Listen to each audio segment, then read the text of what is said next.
Abortion fight moves to Beacon Hill, and it's not what you've seen recently in some southern and Midwestern states.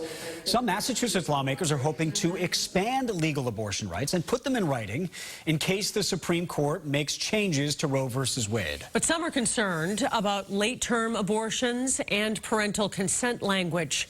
WBZ's Tiffany Chan is live at the Statehouse this evening, where the debate is still going on. Tiffany?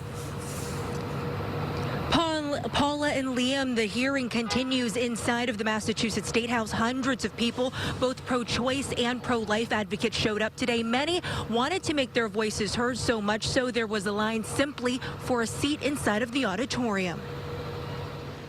Heated testimony inside of the Massachusetts Statehouse, where the issue of abortion took center stage. So there is no such thing as a late-term abortion in medical language, but in the same way that they can consent for pregnancy, for labor and delivery services, they would also be able to consent for an abortion within legal limits.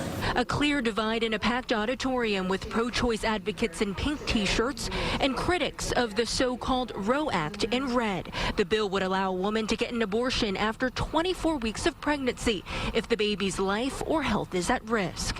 Is a decision between a patient and her doctor, and it should not be made by a politician. We should not set that kind of limit.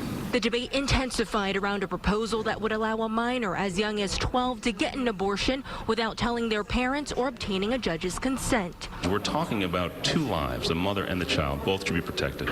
Massachusetts Family Institute President Andrew Beckwith called the bill extreme. If they call it the Removing Obstacles to Abortion Act, apparently, to the supporters of this bill, I, as a parent and a father, am an obstacle. And in the case that the proposal does make it to the governor's desk, even he has some concerns. But I do have concerns about eliminating the parental notification requirement that currently exists in state law.